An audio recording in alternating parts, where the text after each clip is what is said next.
those of you who asked for longer episodes, here's Season 3, No Stops, All Stories. Follow me for the year 2012 on Mine, Missing Murdered, Unidentified in New England.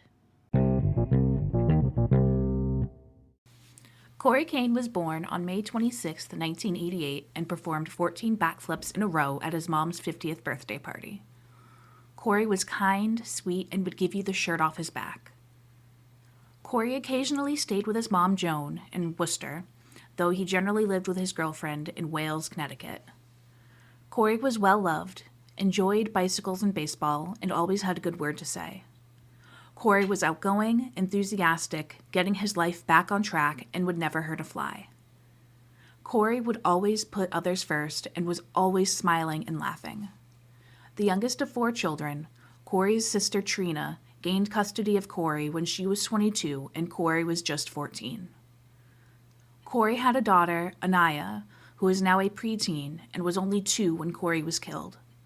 Corey was trying to regain custody of his daughter, and his girlfriend helped him to get a job and was a major positive influence in his life. Corey was going to start a new job the next day. He was going to be a cook in a restaurant. Corey was just 23 when someone driving a car or a box-type truck struck and killed him on January 3rd, 2012. It was determined to be a box-type truck because of the mirror and the injuries that Corey suffered. He suffered mid-torso to top-of-head injuries and defensive wounds. Corey was walking along Route 19 by the Wildlife Sanctuary and was found in front of 138 Stafford Road. Corey was found by a passing motorist and was likely struck between 1:30 and 4:48 a.m. on January 3rd, 2012. Police are still trying to determine which side of the road Corey was walking on when someone ran into him. Corey was likely walking to his girlfriend's house as it was closer to work when someone ran him down. There was no evidence of a vehicle at the scene. Corey was brought by ambulance to Harrington Hospital. Phone records were not checked, even though Corey's phone was found smashed nearby. Corey had cocaine and alcohol in his system. Law enforcement are still looking for people who saw Corey walking on Route 19 between 1:30 and 4:48 a.m., and police didn't release where the house was located or what time Corey left on his journey home. Corey's hit-and-run death was like losing a child to Trina, and there was a candlelight vigil held at Southbridge as Corey was a 7-year Southbridge resident. If you have any information leading to the capture of who killed Corey, please call 1-413-505-5993, 1-413-245-7222, 1-508-347-3352, or text SOLVE to 274-637. Trigger warning, suicidal actions and ideations. Jason J. Real was born September 9th, 1978, and is known as the sweetest person on earth. Jason is an artist and poet. He is very caring and sweet. Jason is quiet, kind-natured, free-spirited, pretty timid, keeps to himself, spent time in New Hampshire and Florida and Maine, and volunteered at a food bank in Brunswick. Jason is a good uncle who drew pictures for his sister's children when he was on his medications, and when he was off his medications, things began to crumble. Jason lives with schizophrenia and was not taking his medications when he was last seen, and was said to be extremely agitated. The schizophrenia also makes Jason delusional and paranoid. Jason has made multiple attempts at ending his life, including slitting his wrists, leading to scars on both of his wrists. He once overdosed on prescription medication and jumped from a car speeding along the highway. Jason is missed dearly by his sister Angela, his uncle Ken, his aunt Tammy, and his mom Diane. Doug, Jason's dad, now deceased, last saw Jason on January 12th, 2012, and called Brunswick PD after a few days without contact. Jason was 33 when he went missing from Brunswick, Maine, and would be 44 if still alive today. On the last night Jason was seen, he had spent the night with Doug, talking about government conspiracies at Doug's place. He said he needed to go for a walk after a restless night. Jason talked about government conspiracies and got out of bed at 6 a.m. and continued to talk about those theories. Doug asked Jason to take his medication and call his doctor, and Jason responded with, "I can't do that." Jason said he had to go for a walk and left his keys, wallet, glasses, and medications behind on his kitchen table of his Federal Street apartment. Someone with psychosis is disconnected and totally obsessed with their delusions, and Jason was delusional at the time he disappeared. Jason used his debit card at Rite Aid, now Walgreens, on January 18th, 2012 to pick up medication. Jason's medications were found unopened in the medicine cabinet. Jason was caught in the classic cycle of you feel good, so you stop taking your medications, and then the symptoms come back, or where he would feel sick because of the side effects, and then become too frustrated to start again. January 25th, 2012, Angela reported Jason missing, and Jason's EBT and debit cards have not been used since Jason vanished. 2 disability checks were found uncashed in Jason's mailbox. Whether it's due to his schizophrenia and being paranoid, or if he was just precautious, Jason wouldn't have left his apartment unsecured the way he did, according to family. Jason did take out a small amount of money at an ATM, though that amount is unknown. Jason is not a public threat and lives in shelters or on the street or potentially with unknown people or persons.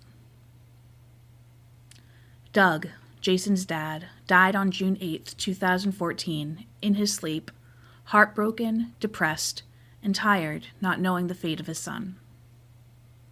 Jason is 5'9" to 6 feet tall, 170 to 200 pounds, has brown hair that is most likely closely shaved to his head, or he could be rocking a bald look. He rocks a goatee, or he could be baby-faced. He has either hazel or brown or blue eyes. Jason has a large Chinese dragon tattoo on his left forearm. Jason was last seen wearing a round brim brown or tan hat, a green 2-tone North Face jacket, jeans, dark shoes, dark gloves. This is the look that Jason sports most often. Jason was known to take it off for a day or two, but not without contact. Jason stopped his medications about 3 weeks prior to his disappearance, and according to Jason's journals, he'd been hearing a little girl's voice that he believed to be a hallucination, and Jason was hearing voices intensely. Jason couldn't really talk to Doug because Doug didn't understand where Jason was coming from. Jason has scars on both of his wrists and scars above his right eyebrow. Jason smokes cigarettes. According to Doug, Jason, each year around Christmas, decides to go off his medications. He decides he can manage his schizophrenia without them, and somewhere between November and January, Jason will get into trouble. The first time Jason tried to self-harm around others, he jumped from a moving van around Christmas time, was brought to the hospital with road rash and diagnosed with schizophrenia, and was quoted as saying, "I can't do this anymore," prior to jumping. There have been numerous searches, tips, and sightings. Dogs and search teams looked through 60-plus acres of wooded area behind Jay's apartment complex. There have been potential sightings in Brunswick Walmart, Hilton Garden Inn in Auburn, downtown Brunswick on Congress Street, and in Portland, Maine. No sightings equated to finding Jason, though. Jason's mom, Diane, has visited homeless shelters in Portland, Maine, looking for Jason.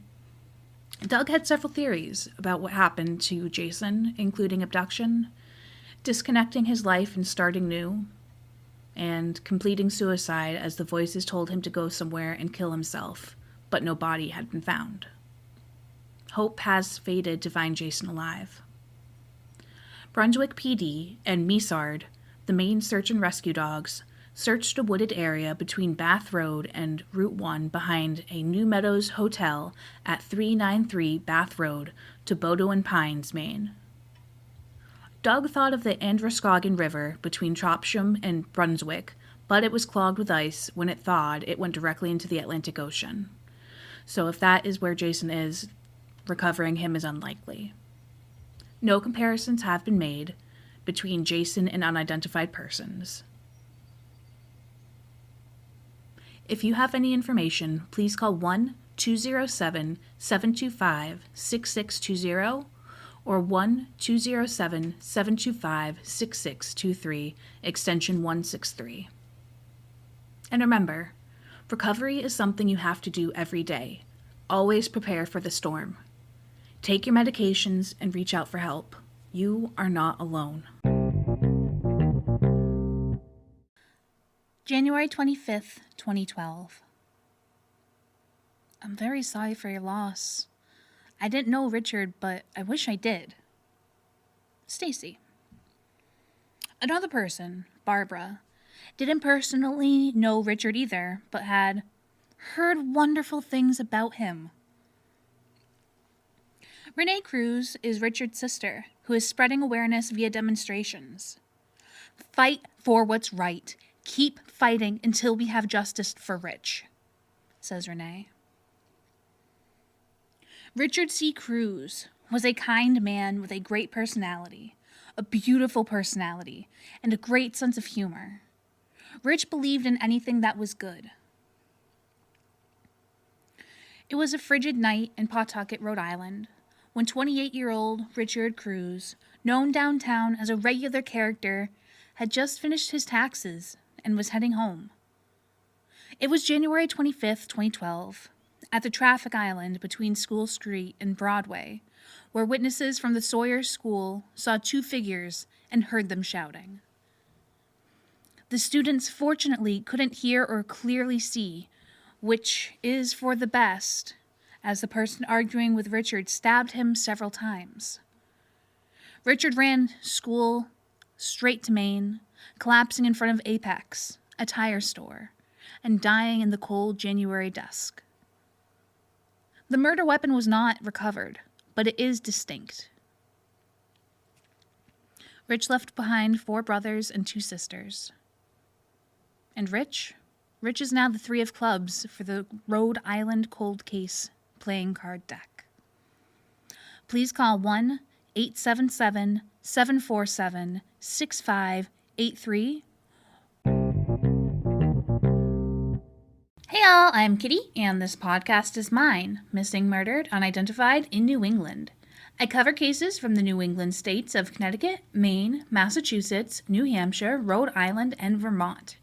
Each episode takes place over the years of January 1st, 2010 to December 31st, 2020, and based on sources, some episodes will be long and others will be short, as these cases don't generally have much information available. All of the research, scripting, opinions, and mistakes herein are my own, and I will offer updates and corrections as needed. I do not trigger warn for wounds, as they are a necessary part of the narrative. I will trigger warn for such topics as animal death, domestic violence, suicide, etc. as needed. Now with that, please listen in as I tell you about February 2012. On February 12, 2012, around 4 p.m. on Danby Hill Road, an unidentified passerby spotted what they thought to be deer antlers, picked it up, and then thought that it was probably a skull and took it home. A few days later, the partial skull resting on the side of the road in Danby was brought over to Vermont State Police Department in Rutland, Vermont.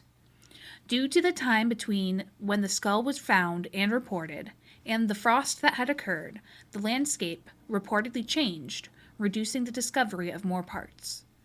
The woman's skull was originally thought to be a Caucasian female and was later discovered to belong to an Asian female. This woman, an adult, reportedly 15 or 21 to 40, died between 1990 and 2005. The partial skull included a top jaw and 3 teeth, and number 14 had periodontal disease. This woman faced trauma of some sort prior to her mysterious death, and her skull had been on the side of the road for an undetermined but long amount of time. Prior to the discovery that the skull was an Asian female, it was thought to be that of Heidi Wilbur, a 17-year-old who often ran away and always came back. Heidi disappeared from Middleton Springs, Vermont, and was seen in unconfirmed sightings over the years. Another possibility discussed is the skull belonging to Brianna Maitland, a 17-year-old who was likely abducted from Montgomery, Vermont in 2004. Another possibility is that this woman could not have been reported missing or could be from out of state. Police considered cemeteries and graveyards from around the area, thinking it could possibly be from a dug-up grave. There are several cemeteries nearby, including Red Schoolhouse, Quaker Staples Farm, and Dillingham. The skull was sent to the University of Northern Texas, known for their DNA testing lab.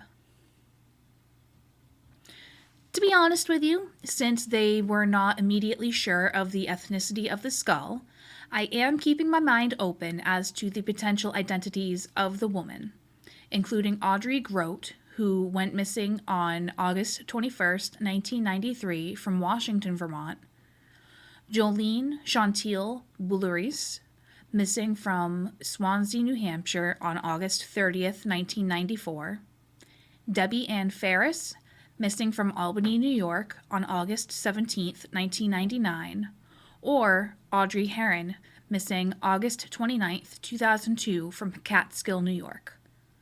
All of these women went missing within a 2-hour drive from Danby, Vermont, in the time frame of estimated time of death given by police of 1990 to 2005, and are within the age range provided. If you have any information, please call 1-518-713-8438. According to Police Commissioner Davis, the average person doesn't have anything to be worried about. This statement is in response to Mohammed Hassan, who was 21 and killed near Blackstone Square Park in the south end of Boston. On the evening of February 19, 2012, at 9:30 p.m., someone fatally shot Mohammed at 423 Shawmut Ave. Mohammed was pronounced dead at the scene. Please call 1-617-343-4470, 1-800-494-TIPS, or text TIP to 27463. Someone shot Alfred Pello Lopez, 29, in the head at 17 Whittier Street, in a duplex in Springfield, Mass., in what appears to be a drug-related murder. The murderer killed Alfred at the walkway of the property at 10 p.m., and he died at Bay State Medical Center at 3 a.m. on February 23, 2012. Police were called by Alfred's live-in girlfriend, who was then questioned as to the odoriferous and easy-to-smell raw marijuana in plain sight in their shared apartment. The Narcotics Division of the police department went in with a search warrant and discovered another handgun, cell phones, oxycodone pills, nearly $25,000 in cash, 2.5 pounds of marijuana, scales, and other drug paraphernalia. Alfred's murder is thought to be drug-related. Alfred was arrested in 2006, 2007, and 2009 for selling marijuana. Please call 1-413-787-6355 with any information. Reynaldo Vittini Baez was originally from Bonney, Dominican Republic, and lived in either Providence, Rhode Island, or Roxbury, Mass. On the evening of February 28, 2012, Reynaldo was sitting inside his car when someone murdered him in cold blood by shooting him through the eye. Reynaldo was killed at 151 Homestead Street, Dorchester, Mass. Reynaldo's body was returned to his home in the Dominican Republic. Please call 1-617-343-4470, 1-800-494-TIPS, or text TIP to 27463. A skull was discovered and is colloquially known as York County, Maine John Doe. York County John Doe was found in Saco, Maine on March 4, 2012, off of Surf Street, 150 feet east of the sand dunes at 22 Ferry Beach Park Avenue. No comparisons have been made officially.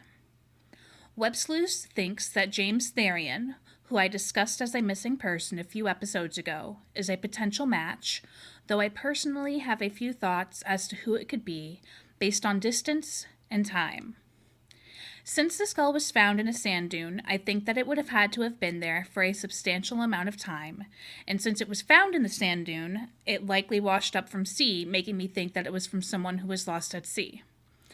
I personally think it could belong to Raymond Gregory, Darren Levine, or Richard Danis, who were all aboard a 40-foot gill netter, Chica, when it sank 40 miles southeast of Biddeford Pool, Maine. The distance is very close traveling land-wise, and it's not far-fetched for a skull to have been washed back to land and not discovered for years. Only a hatch cover from the vessel was recovered on February 1st, 1982. Another possibility that I came across was for Christopher Karamihalis, who is thought to have fallen overboard while lobster fishing in poor weather conditions on January 14th, 1994, about 32 minutes away via car, down the coast from where the skull was discovered. Christopher was in York Harbor, and the York Harbor vessel was found adrift, running in neutral. If you have any information about any of the cases I discussed, please call 1-518-713-8438.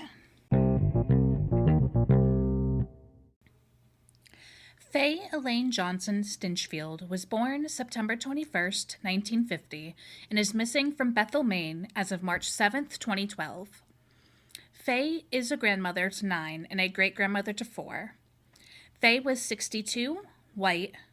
Faye is 5 feet 7 inches tall, with differently reported hairstyles, including cropped brown, dyed blonde hair, or medium-length wavy white hair, blue eyes, a surgical scar on her left knee, most of her teeth are missing, and it's been reported that she both does and does not have dentures. Faye was in the process of moving from Bates Street, Lewiston, Maine, to Vernon Street, Bethel, Maine, and owned the license plate Sassy J, which used to reside on her two-toned green Subaru until an accident put her vehicle out of commission, making Faye rely heavily on her friends for rides. Faye left her therapy dog Sassy at her new apartment, and animal control was called after 5 days.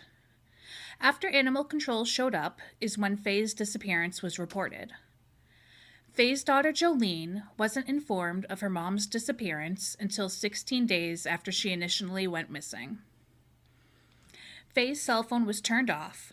There was no money left in her bank account. There were potential sightings in which witnesses said Faye seemed confused. Faye's medical conditions make her an endangered missing person. It is uncharacteristic of Faye to leave without warning. Faye's purse, ID, and cell phone were all left behind. In some reports, Faye is considered missing closer to February 29th, 2012, while other reports have timelines putting her in the area up until March 7th, 2012, before vanishing. Faye allegedly went to the ER on March 6th, 2012, saying, quote, "I am confused." Faye was asked the name of a president, responded correctly, and was released, falling off the grid the very next day. All according to a post that Jolene made on her Facebook page dedicated to Faye missing. Faye was reportedly last seen in a red pickup truck with a male driver on March 7th, 2012. On April 6, 2012, Faye's DNA was added to the National DNA Database. In mid-2013, Home Depot went to court to get the workman's comp payments from a 2009 undisclosed injury to be stopped, as they said Faye didn't get her paperwork renewed to keep receiving payments. The courts agreed. If Faye does show back up and can prove she is still injured from Home Depot, her payments can get reinstated. There were 2 reported sightings of Faye with unknown dates, including one at a York grocery store and one on Alfred Street in Biddeford, Maine.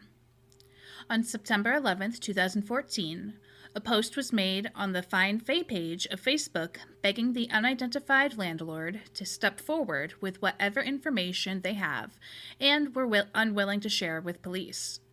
This was the same landlord that had helped Faye move out of her old place and into her new one. According to Jolene, The landlord knew more than they were saying. Faye will be 73 this year. Please call the Oxford County Police Department at 1-207-743-9554 or 1-207-474-6915. Charles William Gamache was married to Cheryl and had 2 children, Charles Jr. and Danielle.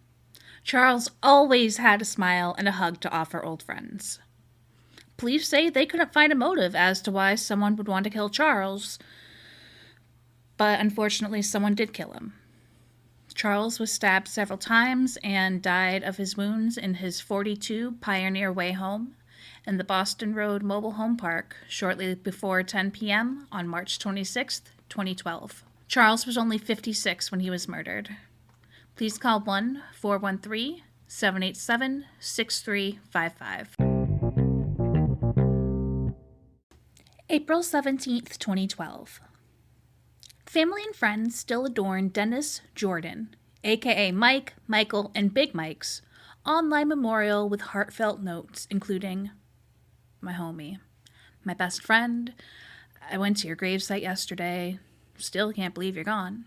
I sat there and thought about all the crazy stuff we used to do, and boy, did we do some crazy stuff. I miss you, big homie. I will never forget you." Another message coming from Dennis's big sister Linda is, "No matter how much time has passed, the pain will never go away. It feels like yesterday when you were taken from us. I love you very much, little brother, and miss you more than life. Until we meet again." 37-year-old Dennis lived on Windsor Court in Springfield, Mass., and was a graduate of the area schools. Dennis worked as a gas attendant at Shell and Ludlow, and was previously employed at Springfield College, Sullivan Paper, and J. Pollock. Dennis's parents survived him, as did his sisters Linda and Deborah, his brothers David and Donald, and his own children, Dennis, Latoya, LaLasia, and Trey, as well as his grandson Jordan. An unknown person shot Dennis in the head outside of the apartment buildings in the Old Hill neighborhood of Springfield, Massachusetts, on April 17, 2012. Police say this is not a gang-related murder, though it could be drug-related, but only due to the high drug activity in the area. Police were called to the rear of 528 Union Street, a 4-story building at the corner of Union and Orleans at 11:15 p.m. Dennis's brother, David, heard about the shooting and went to the scene only to see his brother, quote, "laying down, not moving. He was just laying there. There were a lot of police there, and I couldn't believe it." Dennis was friendly and well-liked and was always cracking jokes and always smiling and helping people out, and is now buried in Oak Hill Cemetery in Springfield, Mass. Please call 1-413-787-6355. April 18th, 2012. Dimitri Jones was shot outside the Price Right at 871 River Street, Hyde Park, Mass. on April 18th, 2012. This 20-year-old was slain by someone who likely got away in a white Suburban spotted driving down River Street into Hyde Park. Please call 1-413-787-6355. April 19th, 2012. Kaylee, your smile could light up a room and your personality could make everyone laugh. Anthony Harrison recalls of his daughter Kaylee.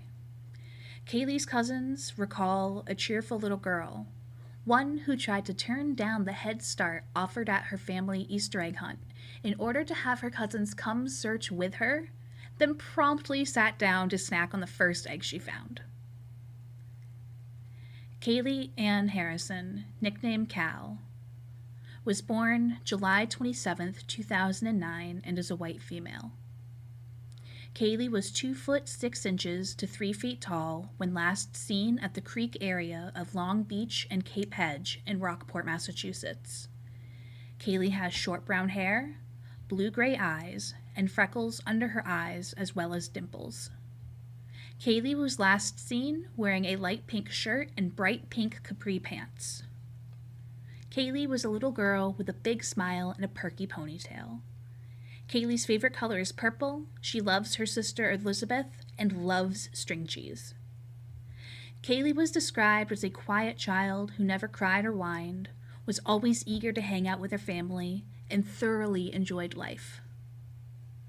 A man, wearing a ribbon in remembrance of Kaylee, who would not give his name but said he was a friend of Kaylee's mother Allison, said of Kaylee to reporters at the beach, "She brought smiles to so many faces, especially her own." Most weekends, Kaylee could be found at her cousin's house having sleepovers with her 7 to 12-year-old cousins. Kaylee was overall a normal, energetic, and sweet child. The day was gray and storm-tossed when 2-year, 9-month-old Kaylee went to the beach with her mom Allison, her 4-year-old sister Elizabeth, and her grandparents' dog Lucas on April 19th, 2012. The family played with the dog with a ball for a while, ran up and down the beach, and had an overall delightful day.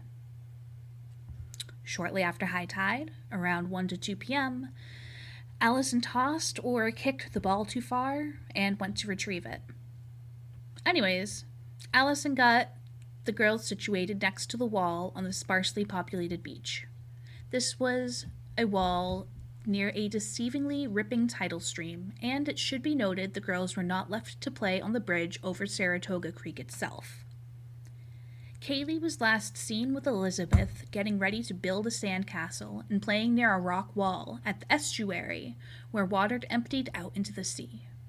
While Allison was gone for maybe 1 to 2 minutes and checked in on the girls as she hurried to get the ball, when she turned around the last time, only Elizabeth could be seen raising her arms and saying Kaylee's gone. Kaylee had been playing by the swollen creek when the tide was going out. The water flowed into the salt marsh and the beach dropped sharply. The beach the small family was at was known for its deep waters and strong currents, and the day Kaylee went missing, the undertow was strong and the current was going out. According to her Uncle David, Kaylee didn't really like water and was actually known for her dislike of water. Allison didn't immediately panic or call the police because she didn't think that Kaylee could really be gone, being quoted as saying, "If she fell in the spot where they were, she would not have been instantly swept out to sea. It's a little creek, little estuary that kids play in, and the footbridge had a fence." Allison grabbed Elizabeth and ran around the beach looking for Kaylee. By the time police were called, because Allison didn't have a cell phone, Kaylee could have been swept out to sea. Land and sea searches occurred, though Kaylee has never been found. The sea searches had to be called off due to extreme weather conditions, including rough waters and high winds that were experienced during the 3 days following Kaylee's disappearance. The waves were between 10 to 12 feet high. Searches went up to 220 miles offshore and were stopped after 1 week after no success and inclement weather. There were no signs of Kaylee via divers, sonar, dogs, helicopters, boats, or boots on the ground searches. About 3 weeks after Kaylee vanished, a skin-like material washed ashore near where Kaylee was last seen. Allison was called under scrutiny for what many call a preventable mistake, as Kaylee's disappearance is considered a suspected accident, though the possibility of abduction was briefly considered. Kaylee's parents concede that abduction is very, very unlikely, but it is the only way to have hope. Sources discuss a cigarette-smoking man who might have possibly taken Kaylee, according to a vague description little Elizabeth mentioned, though when pressed for more details, the story began to fall apart as Elizabeth didn't want to talk about the situation anymore to either her parents or psychologists, and then Elizabeth stopped talking about the man altogether. Anthony remained a huge proponent of the abduction theory for a long time and stuck by Elizabeth's description of the man who allegedly took Kaylee. Though other accounts say that the details of the man only got stronger the more Elizabeth told the story, and had the man ultimately described as a mean, heavy-set man with facial hair balding at the top and hair at both sides, smoking a cigarette wearing black shorts, though no sketch of the individual had been created. Elizabeth has since said she doesn't recall the day Kaylee disappeared. Some credence to the abduction theory is that 2 weeks prior to Kaylee's disappearance, a man at the grocery store was so inappropriate and creepy, Allison took the girls and ran out of the store, leaving her cart behind. Several pedophiles also lived in the area that Kaylee vanished from at the time. Authorities never considered this tragedy to be an abduction and therefore didn't put out an Amber Alert. Family members think a new Amber Alert code should be created for cases like this, where there aren't any details about the kidnapper or situation other than the missing child's description. As it stands, there are criteria that have to be met for a missing child to be reported missing via an Amber Alert. Several beach witnesses were interviewed, though nothing panned out. No strange vehicles or people were spotted in the area either. One of the men that was interviewed, Dennis O., said, quote, "I didn't want to find anything because I knew she'd be dead. The ocean is really rough out there." Rumors as to what happened to Kaylee have ranged from an accidental drowning, which it likely was, to kidnapping, to the parents purposely harming Kaylee or playing part in her disappearance. Authorities of numerous varieties think Kaylee fell into the water and perished, and that no foul play resulted in her disappearance. Kaylee's parents went on to the television show Nancy Grace in hopes of raising awareness of Kaylee, and on the show, her parents had to defend the DCF, the Massachusetts Department of Children and Families, and their investigation amid neglect allegations. These allegations were not fruitful in their findings, and no charges of any sort were levied against anyone in this tragedy. This investigation came about the concern that Allison wasn't in the right frame of mind, citing a nonchalant attitude since Kaylee's disappearance, and Anthony was okay with the scrutiny as he wanted to make sure all was being done for his daughter Elizabeth during the time of grieving, confusion, and sadness. Authorities used a 35-pound buoy, roughly the size of Kaylee, and reenacted the scenarios that could have manifested in the 1 to 2 minutes Allison was gone. The buoy went along the rocks at Saratoga Point, turning north, landing on the rocks by Cape Hedge Beach. In November 2012, in the midst of Hurricane Sandy, a pair of tattered capri shorts that matched the ones Kaylee was wearing when she vanished washed ashore in sea debris and lobstering gear at Good Harbor Beach, less than 1 mile from where Kaylee was last seen. Though the pants were the same size and color, the pants were unconfirmed by Kaylee's mom and unknown by her dad, as her parents were estranged and in the midst of a divorce at the time, sharing custody of the girls, but they later said that they were 99.9% sure that the pants were Kaylee's. The pants were tested for DNA, but there were no results discussed in the resources I found. This is likely due to the condition that the pants were in. They were literally seams into a zipper. The rest of the material had been destroyed, likely by the ocean. Sometime after Kaylee vanished, cadaver dogs and backhoes were used at the beach where Kaylee was last seen, though nothing came of these searches. In 2014, Kaylee's family conceded that she was likely carried out to sea. There was a seaside vigil at the Gloucester Fishing Society, and during another ceremony, the crowd sang "Somewhere Over the Rainbow" as they reminisced about Kaylee. Something that the family mentioned, and I should too, is that the community came together and not only searched for Kaylee, but helped the family and encouraged each other to do better for themselves and their children.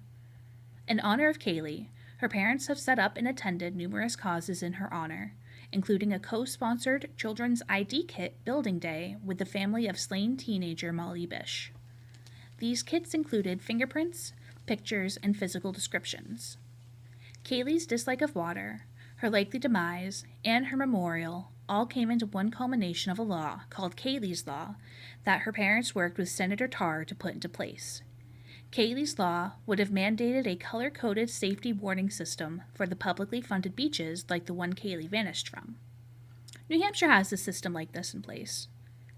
This bill ultimately succeeded in the Senate before being stricken down in the House. Golf tournaments have also raised scholarship money in honor of Kaylee, and Kaylee's family has become a beacon of hope for others, as they have committed themselves to water safety and beach safety. If you have any information about the whereabouts of missing Kaylee Ann Harrison, please call 1-978-546-1212. April 30th, 2012. Yareli Padilla, aka Azucena Padilla, has black hair and brown eyes with a possible scar above one of her eyes. Yareli is about 5 foot 5 inches and roughly 180 pounds. Yareli went missing at the age of 20 and will be 31 this year. Yareli is reported missing from Stamford, Connecticut, though she was last known to be crossing into the U.S. via McAllen, Texas, coming from Guatemala. Prior to her disappearance, Yareli was an avid Facebook user, and her last post was of a selfie on April 27, 2012. Yareli was born in Guatemala and was trying to make it to America. Please call 1-203-977-4921 with any information.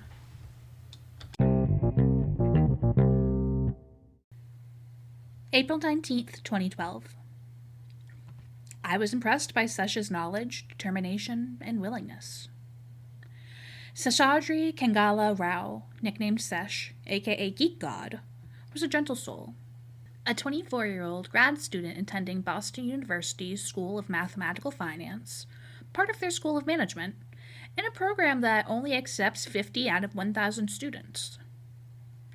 Before coming to America to study, Sesh came from Odisha, India, and studied grades 9 to 10 at Jaipur Town, as well as did coursework at Stuart Science College, earned his B.Tech from National Institute of Technology, and worked as an assistant professor at the Bhubaneswar, and was residing on Alston Street in Brighton, Mass. On Sesh's first day in America, he made it very clear he was excited about trying the variety of food offered, and spent a good portion of his first day trying different American foods. Sesh was a computer programmer on the side and had a love for the game Counter-Strike, and was admired and respected by classmates. Sesh was one of the nicest people, who was very kind, always smiling and talking with fellow students. Sesh was here for an 18-month course with 4 months left, and 3 months paid internship with Fidelity waiting for him. This was Sesh's first and only foray with America. On April 19th, 2012, at 2:17 a.m., Sesh was on his way to his classmate's house to assist her with homework, as Sesh was a brilliant mind and great potential and a wonderful colleague and friend, an exceptional person known for his kindness. This same classmate was with Sesh 2 weeks earlier when they were mugged at Ringer Park, where several men hit and kicked Sesh when he refused to give them anything. His friend produced $10 in $5 bills and gave them a laptop. Once the group realized police were on their way, they escaped towards Jackson Mann K-8 school. Sesh received bruises and minor cuts to his face and hands and declined medical treatment. This information was provided by emails between the unnamed classmate and Sesh's father. At about 2:40 that morning, Sesh was discovered laying shot twice, once in the leg and once in the head, and left for dead close to the crossing of Commonwealth Ave at the MBTA Green Line in the middle of the street, and died on the spot. Sesh was 500 feet from his apartment at the corner of Alston and Glenville Ave at 139 Alston Street. Sesh is survived by his parents and his younger brother. He was my classmate. He was a really good person. May his soul rest in peace. He is an absolute connoisseur when it comes to gadgets, be it computers, phones, and he has a legacy of exceptional knowledge in that field. He is an avid gamer, aims high, plans big, and puts in matching efforts to achieve something if he really wants it. Altogether, a kind-hearted, adorable friend, there for you when you need it the most, says Saruba. Another friend, the Latendu, recalled a computer whiz who always had time to share his knowledge and also enjoyed badminton and swimming. I will always cherish the moments I spent with him, especially those in Kolkata during the summer training, where I had to jump from a running train because of him. I will miss all his highly technical explanations of extremely non-technical things. Nobody had a negative thing to say about Sesh, and nobody seemed to have trouble with him either. Sesh's roommates were told of Sesh's killing at 8:15 a.m., and Sesh's family only notified Friday afternoon. Less than 12 hours after someone senselessly killed Sesh, all that remained at the crime scene was a small piece of crime scene tape blowing in the breeze. The following Saturday afternoon, after Sesh was murdered, several police officers were seen entering the apartment in the pale blue 3-story house where Sesh lived. They left a short time later with one officer carrying a large brown paper bag. In the aftermath of the murder of Sesh, students came together. Some thought it was, quote, a relief to see BU taking such initiative. This memorial is something I had hoped for since the tragic incident. In such a trying semester for those of us within the BU community, this senseless death should serve as a catalyst for us to reassess our values and goals during our short time here at university. Thank you, BU. This means a lot. According to another source, mysterious, isolated. Those are typical code words used in pathetic attempts to cover up racially motivated murders of whites and Asians, words which inadvertently emphasize the killing's racist character. The only word missing was, quote, random. These derisive and to-the-point words succinctly described the murder of Sesh. Mohan Nanapaneni, Executive Vice President of the Telugu Association of North America, a national nonprofit based in Texas that helped to return Sesh's body to India, said he sympathized with Sesh's father, Kangala Sudhakar Rao, but disagreed with his criticism of Boston police. He said that some of the father's previous theories about his son's death had not panned out. No arrests have been made, though a 2012 article has stated Sesh's father gave police information he believed to be valuable to the investigation. According to one source, Sesh's dad is quoted as saying Sesh was, quote, dragged out of his room by fellow students that fateful night and shot. He added Sesh's death was a hate crime. Police were provided with several good leads, but none of those leads resulted in arrest or conviction. The gun that was used to kill Sesh was the same gun used to shoot a 4-year-old and killed another person, and was still on the streets as of 2014.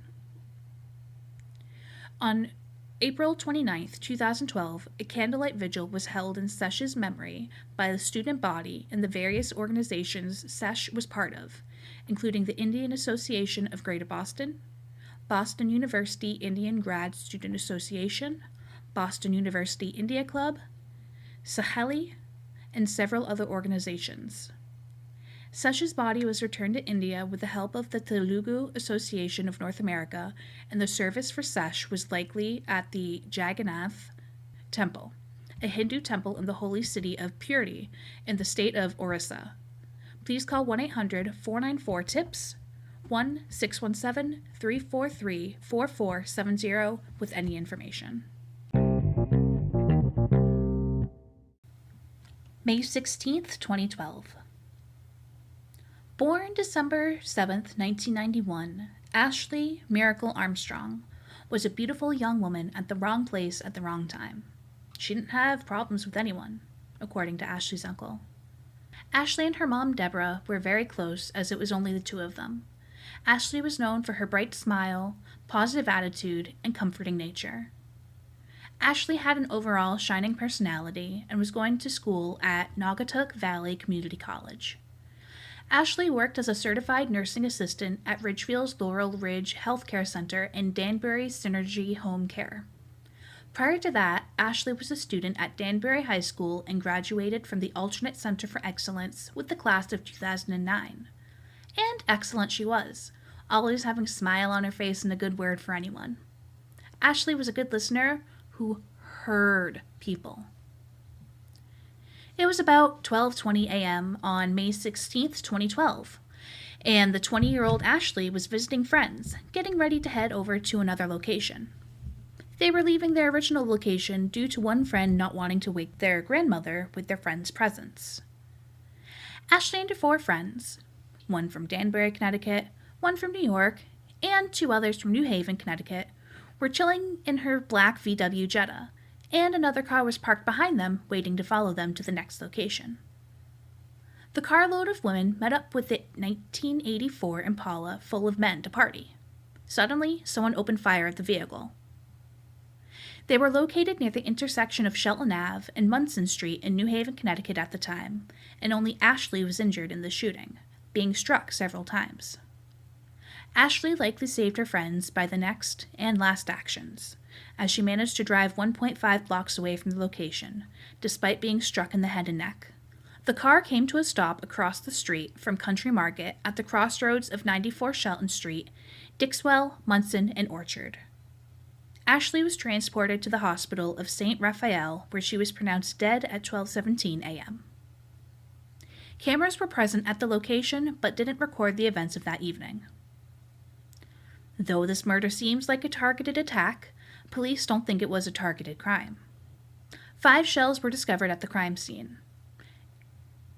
There are conflicting statements as to the cooperation of the witnesses with the police. Some say there was full cooperation between all parties, while one officer was quoted as saying, "Lack of cooperation is preventing this case from getting solved." Ashley was part of the Christian Victory Center, who then hosted the funeral and arrangements for Ashley's service. Ashley is buried in Worcester Cemetery in Danbury, Connecticut. Ashley was taken from the earth 2 weeks before her first niece was born. If you have any information, please call 1-203-946-6296 or 1-203-946-6304. June 7th, 2012. On June 7th, 2012, a white female was discovered in Boston, Mass. In her residence in an undisclosed location. The deceased woman was pre-90, roughly 80 to 85. The woman was 5 foot 5 inches and about 60 pounds. The woman's eyes were unable to be recognized due to decomposition and putrefaction. Her gray or partially gray hair was long and wavy. The woman was discovered wearing black pants, 2 white shirts, and a green jacket. A white metal chain with a charm was discovered on the body. No other information is available. Please call 1-617-267-6767 with any information. June 18th, 2012. On June 18th, 2012, a white female was discovered in Boston, Mass. In her residence in an undisclosed location. The deceased woman was pre-60, roughly 58 to 60. The woman was 5 foot and about 79 pounds. The woman's hair was strawberry blonde to blonde, and her eyes were brown. The woman was discovered wearing blue jeans, a black undershirt, a gray hoodie, black tights, white long johns, and white socks. A white metal chain with a charm was discovered on the body, as well as a brown rope necklace. No other information is available. Please call 1-617-267-67 with any information. June 21st, 2012. Poor guy. Murdered for trying to become a better person. Alexon Hercules attended Don McKay School in East Boston, where he met John Feynman at the age of 12. John introduced Alexon to weightlifting during a time where Alexon was being recruited into one of Boston's most vicious gangs, MS-13. Years later, John and Alexon's paths crossed again, and Alexon became the first student of Inner City Weightlifting, a program designed to train people's minds and bodies and keep them off the streets and out of gangs, and to reduce gun violence by amplifying the voice and agency of people who have most been impacted by systemic racism and mass incarceration. John was quoted as saying about the gang populace he worked with, "The scary stereotype captures a specific moment in time, but not the context of the person or their family." In 2010, Alexon was shot, rose up, got his GED, was stabbed several times in a separate incident, rose up again, and was living a better life for himself and his family. Alexon delayed a follow-up surgery to remove a bullet from his side so he could help his girlfriend with the birth and the exhausting weeks that follow birth. Fast forward to June 21st of 2012, where Alexon was 19 and had been free from the judicial system for about 5 years. He earned his GED, had a steady job, was the father of a beautiful daughter and had begun to transition into a productive young adult. Sources say he was on his way home from work, on his way home from the store, or on the way home picking food up for his girlfriend. Regardless of where he was coming from, he was heading home. It was shortly before midnight on June 21st, 2012. While at the corner of Marion and Bennington, members from a rival gang approached Alexon and his friends. His friends didn't feel anything untoward was going to happen, so they continued down the street. One of the friends heard Alexon pleading for his life, and then they heard the crowd run away. As Alexon's friends approached, they saw Alexon fall to the sidewalk, where he lay with 5 stab wounds to the chest. Alexon's friends rushed back only to hear his final word: love. His friends didn't see or recall the faces of those who were rushing past them. They were too caught up in the moment. Alexon's dear friend, Brianelle, 20 at the time, performed CPR and took off their shirt to try to stop the blood and begged Alexon not to die. Alexon's friends thought that he would survive, given all those other close calls. But this time, Alexon was taken to Mass General Hospital, where he's pronounced dead. At an earlier point in time, this same Mass General Hospital had released a magazine with Alexon as a star interview for his participation in ICW and turning his young life around. Alexon's dad, Salvador, said he thinks it was Alexon's testimony over getting shot years earlier that made him a target for retaliation, as he had received numerous threats regarding his testimony. The story that Alexon might have been killed over involved an unnamed person shooting Alexon in the leg as he was returning home from a party in 2010. What is known is that if it was due to this testimony, Alexon wasn't being protected. Young Alexon, who had worked so tirelessly to turn his life around, wanted to be a police officer and make a difference in his community.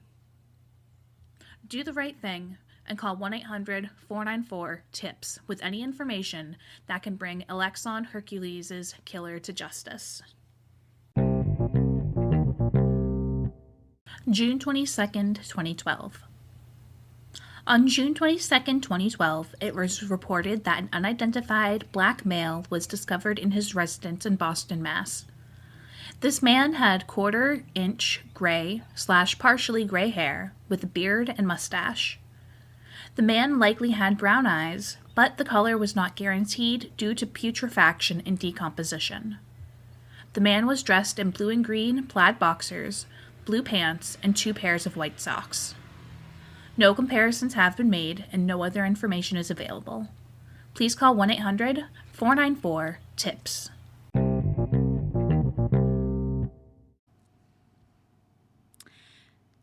Thank you for joining me for Season 3, Part 1.